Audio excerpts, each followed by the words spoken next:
Ojú mẹ́rin ló ń bímọ, ẹgbàá ojú ló ń tọ́. Kids have to listen to everything adults tell them. You do not wear the shoes outside, inside the home. Hello, welcome to my channel. This is actually a video I've been meaning to make for quite some time now, and it just seemed to be the appropriate time. So I'm going to be talking about cultures. I'm going to be comparing the three cultures that have sort of influenced me, the person that I am today.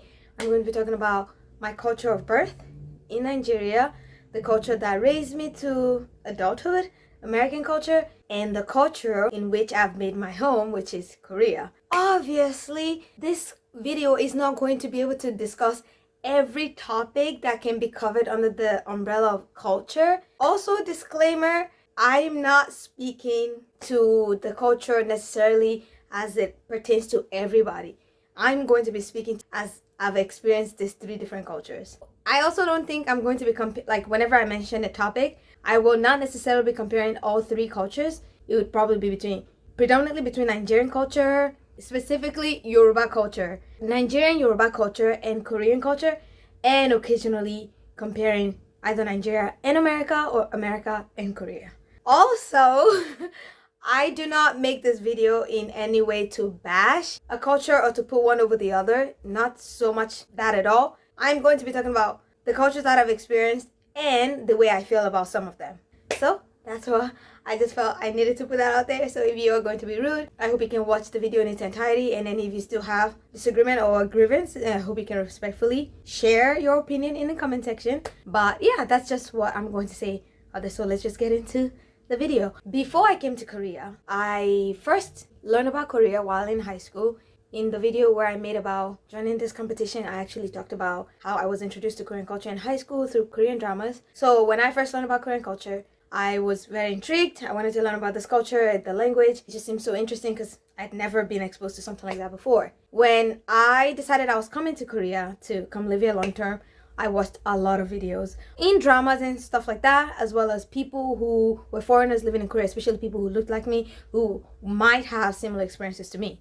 So when I say I didn't experience culture shock, I'm not lying. I didn't, because I was well prepared for what I have come to experience since I've been living here for over 4 years now. However, there are things that happen I'm just like, what? Like, what is that about? Or what is that for? There are things that happen I'm just like, okay, that's not okay, or things of that nature. And I guess one of the reasons I also wasn't surprised by anything I experienced, Korean culture in a way is very similar to Nigerian culture, Yoruba culture, oh my gosh. But honestly, when I say Nigerian culture, just accept that I'm talking about Yoruba culture. It's just easier for me to say Nigerian culture. So for example, addressing people with title is a big deal. In Nigeria, when someone is older than you, we have a different way of addressing and talking to them. In Korean language, for instance, they have formal language and informal language. It's sort of similar to that. In Nigeria, for example, if I'm addressing someone, my peer, or someone younger than me, I use O for them in my mother tongue. When I'm talking to someone older than me, I use E. That is the way I address them. So for example, like Caro, which is just good morning. And I'm talking to my younger friend or a peer of mine. If I'm talking to another person, I would have to say E Caro, which is still literally the same meaning, good morning, but it just means I'm addressing someone who's older than me. They have the same in Korean language, so that was quite similar. So it's not very strange to come to Korea and have people wanting to know your age in order to know how to address you. But oftentimes, if they're around your age, give or take a year or two, they may lose that. Interesting enough, in Nigeria, that was still very rigid, it seems like, for me, especially when it comes to title and not necessarily age-wise. So, for instance, I was in boarding school for 6 years. And during my time in boarding school, there were times where I was in a grade above someone who was age-wise older than me, but they still had to address me by my title. So I don't know if it happens in every school this way. The schools that I went to, they have to call you senior and your name. So if you are in literally just a grade above, when you're not technically a senior in school, just because you are a senior, you have seniority over them, they would call you by that title.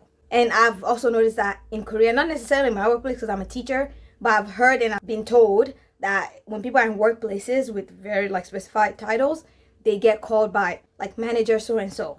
I don't know if you would say secretary so-and-so, they always put the titles before the names. So that I found to be similar.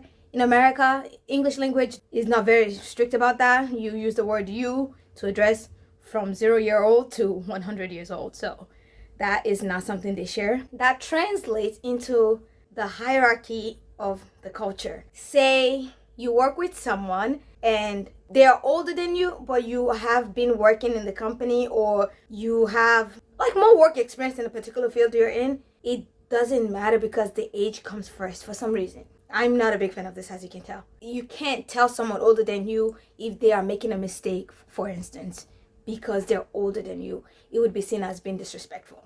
That happens in Nigeria. That happens here in Korea.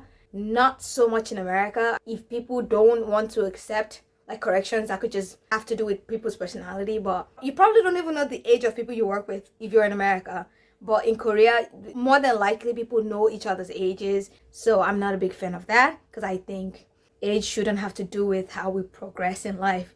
If someone younger than me knows more than me and they would like to offer, if they're not being rude or disrespectful, why not? I don't think age should take prevalence, but that happens in Korea and that happens in Nigeria to my experience. And I guess you could say along the same line of interacting with people, addressing people is greeting. In America, when you say hello, you could reach out your hand to say hello. You could wave to someone. There is no requirement of you bowing down to acknowledge someone of a higher authority or of someone who's older than you, outside of maybe religious rites. In Nigeria, in Yoruba culture especially, because I know different tribes have different greeting styles. In Yoruba culture, women have to go on their knees down to the ground. That is how you would greet someone older than you, especially your parents. Especially your parents and grandparents. A modified version of that is if you just like bring your body down, almost like you're going for a lunge, but with both of your knees like coming down together without touching the ground. That would be the modified version of it. It's something you do like if you saw your mom's friend on the road somewhere and you wanted to acknowledge her but without touching the ground. It's not preferred, but it's something you can do because of situation that's happening. For men in Yoruba culture, they have to prostrate, is what it's called. They are going down with it. Pretend you're doing a burpee without jumping off the ground. You are going down and touching the ground with your chest and your hands just touching the ground. The modified version of that would be if you were doing like a single leg raise, like a single leg deadlift with your leg to the back, and you are touching the ground with one leg and the other leg is raised to the back and you touch the ground like that, like so, would be the modified version of a man greeting older people. In Korea, they also do a bow, but there is no differentiation between male and female. You just bow your head down, greeting someone who's older than you. That would be something that they do share in common still. Next is the orientation of society. I don't know if that makes sense or if I'm using unnecessary vocabulary here. Asian cultures as a whole are considered group-oriented. Nigerian culture as well. It's very family-based. You think about the village, you think of your family, you think of your people. And I would like to say there are advantages and disadvantages to anything in life, basically. With American culture, when you talk about individuality, honestly, I don't know if I can speak much to it because I don't think I've necessarily embodied it. So I would say, I guess there are some benefits to it. Say you come from a toxic family and you don't feel the need to be tied to them. You can just free yourself of the burden of being attached to such a lineage. So that's a positive aspect of it. Negative side is maybe the lack of having a support system. Maybe you could probably find that in friendship or at work, but that could be a negative aspect to it. With Korean culture and Nigerian culture having that group oriented, there's actually this saying in Yoruba language that says oju merin lo n bimo, egba oju lo n to. The literal meaning is 4 eyes birth a child. Forgive me for this rough translation. While, is it 1,000? Countless eyes raise it. So basically, like, you know, the similar phrasing of it takes a village to raise a child. I think corporal punishment is not a thing anymore. I haven't been in a while. When I was growing up in Nigeria, corporal punishment was a thing. At your home, in the neighborhood, at school, at church, anywhere you were that a child was, corporal punishment was happening. There were instances. Say a child was caught in the neighborhood being bad and the mom was not around or the dad wasn't around. It's not unheard of to have a neighbor take that child and punish them accordingly. That was a thing that happened back then. happened. I don't know if it still happens now. I don't know about corporal punishment in Korea. I know it used to happen in the schools. Obviously, that's not a thing that happens now. I'm not sure if that was something that happened back then when corporal punishment was a thing as well, where random stranger basically can like hit your child, but they have that sense of we all raise the child. It's not just left alone to the dad and the mom, which it's a beautiful like ideology in a way. And I guess the negative aspect of it is, for me, I feel like people who live in this kind of cultures seem to care too much about what other people think of them. So for instance, like say a child or a person, a part of our family unit, is deciding to do something outside of the norm. Not even anything egregious, just something outside of the norm that they're used to. Oftentimes the way they berate the child or the person is, what would so-and-so think of us? What would so-and-so think of our family if you're doing this? They don't come from the point of, well, what are you benefiting from? Like none of that is actually of concern. So I've never liked that. One example that comes to mind is, for example, when growing up, domestic abuse was just very prevalent around where I grew up. So a lot of times women struggle to, just in general around the world, we know it's a big struggle for women to live abusive situations. Back then, women could not leave because they would really be afraid of being judged by their neighbors who might assume they were stepping out of their marriages. But oftentimes, most people around the neighborhood, around the area, know what's going on in the family, but they always say, well, it's not our business. When it comes to cases where abuse is taking place, suddenly it's not their business. And then the woman feels trapped, can't leave. That I've never understood, because I feel like in an individualistic culture, you will be in your right to decide to leave because something that benefits you. But because when you are in community-based, group-oriented culture, you have to always worry about so and so and so and all the other people around you. That's one of the reasons why I personally do not like groupthink in that regard, where in order to make decisions, you always have to consider everybody else involved. You have to make decisions that benefits the majority of the group. And that's not always a great thing, although it could be seen as being selfless. It's not always the greatest.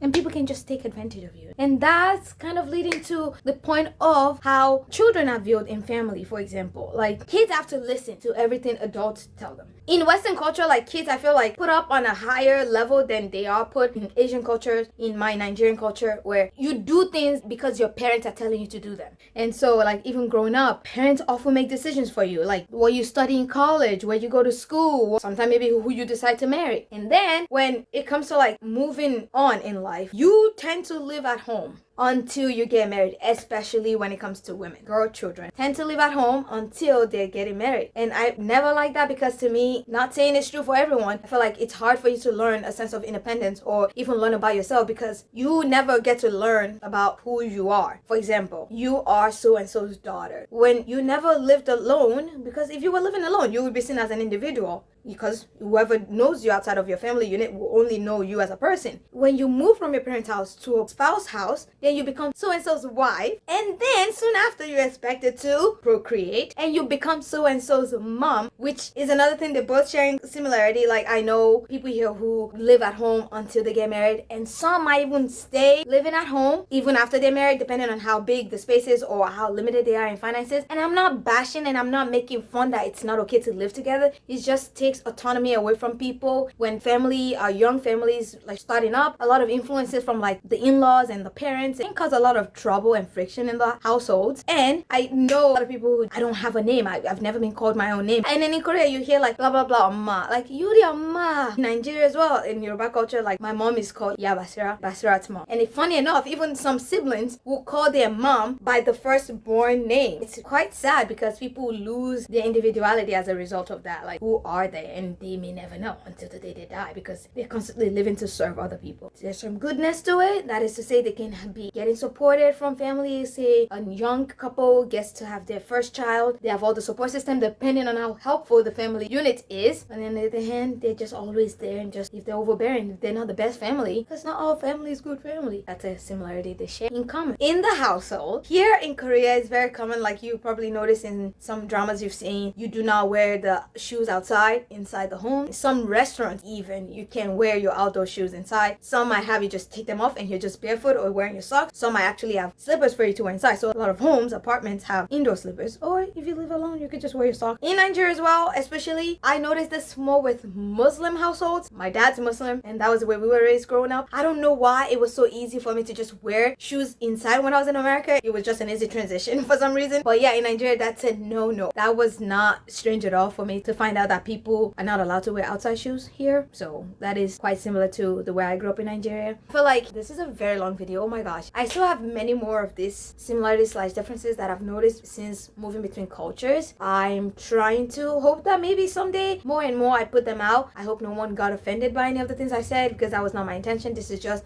mere observations that I've made between my birth culture, where I grew up, and where I live now. Thank you for watching, and if you have suggestions as well, please, I'm very open to any of the suggestions because I need more interesting ideas for my videos. And I just want to say thank you for watching, and I'll see you in my next video. Thank you, and 감사합니다. 안녕.